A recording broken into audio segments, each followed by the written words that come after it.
Mais pas d'alarmisme. Un peu de cadmium sur vos tartines, un soupçon de glyphosate dans vos fraises et tout ira bien. Le nombre de cancers explose. En France, plus de 433 000 nouveaux cas de cancer en 2023. Depuis 1990, une augmentation de 65% chez les hommes, 93% chez les femmes. Et chez les enfants, plus de 2200 nouveaux cas chaque année. Alors vous me direz, oui, mais c'est le vieillissement de la population. Alors même là, les chiffres sont têtus, car seuls 70% de l'augmentation chez les hommes et 57% chez les femmes s'expliquent par l'âge. Le reste, c'est la conséquence directe de ce que nous avons laissé faire, de ce que nous avons cautionné, car le cancer est politique. La pollution de l'air, par exemple, responsable de 40 000 morts prématurées par an selon Santé publique France. Une espérance de vie réduite de 7,6 mois en moyenne. Et il y a quelques jours pourtant, vous supprimiez les zones à faible émission. La pollution de l'eau, hexamétholachlore, TFA, chlorure de vinyle monomère. Des noms à coucher dehors, mais qui ont des effets très concrets. Cancer, maladies neurologiques, infertilité, troubles du développement du fœtus. Et l'eau du robinet, elle continue à couler. Quid de l'eau en bouteille ? La fameuse eau en bouteille. Eh bien, en janvier, une enquête conjointe de Radio France et Le Monde révélait que les géants de l'eau en bouteille, Nestlé Waters et Alma, auraient eu recours à des traitements interdits pour décontaminer leur eau dite minérale. Des procédés illégaux, normalement réservés à l'eau du robinet, utilisée en douce sur des marques comme Cristalline, Perrier, Vittel, Épar, Saint-Thior. Et que s'est-il passé ? Eh bien, rien. Le gouvernement a été informé depuis 2021. Il a diligenté un rapport de l'IGAS et il a surtout évité que ça se sache. Quand le gouvernement couvre les entorses à la loi d'une multinationale, mais reste sourd aux alertes des chercheurs et des associations sur les causes environnementales du cancer, alors oui, le registre national des cancers que nous votons aujourd'hui devient un pansement sur une plaie que l'on refuse de fermer. Je continue avec les sols. 6500 sites pollués recensés. Métaux lourds, hydrocarbures, pesticides, polluants éternels. Et comme par magie, tout ça se retrouve dans notre assiette.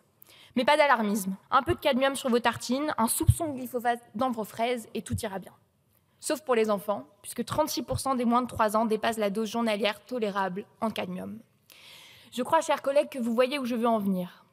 Aujourd'hui, dans cet hémicycle, nous examinons une proposition de loi pour créer un registre national des cancers. Alors oui, nous sommes d'accord, nous remercions les associations qui ont bataillé pour, nous le voterons.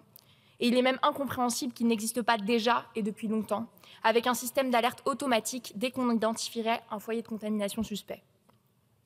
Aujourd'hui, seuls 24% de la population sont couverts par les registres actuels. Et devinez quoi ? Les zones les plus polluées, les plus exposées, les plus défavorisées sont souvent les plus mal couvertes.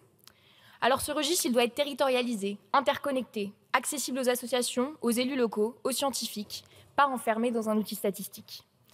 Il doit servir à prévenir, pas seulement à constater. Monsieur le ministre, vous le disiez vous-même, on doit savoir pour mieux prévenir. Mais je crois qu'on en sait déjà beaucoup. Je pense par exemple aux travaux du Centre international de recherche sur le cancer à Lyon. Et on le sait, la littérature scientifique est claire sur les causes du cancer. Et pourtant, pendant que nous votons dans ce même hémicycle ce texte, certains ont voté en faveur de la loi du plomb. Ou devrais-je dire, la loi Poison. Lundi prochain, cette loi Poison arrivera en commission mixte paritaire. Alors, chers collègues, je vous conjure d'être cohérents. Écoutez les scientifiques, écoutez les pédiatres, écoutez les victimes de ces cancers. Ne votez pas la semaine prochaine pour une loi qui dit exactement l'inverse de ce que nous sommes en train de faire aujourd'hui.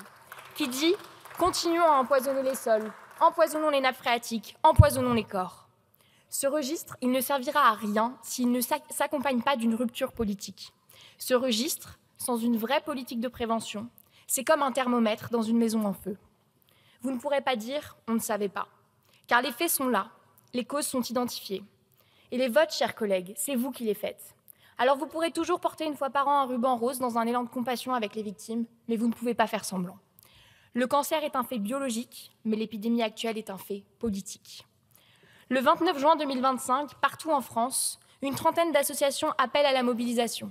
Pour les paysans, pour notre santé, pour notre environnement et pour le respect de la science.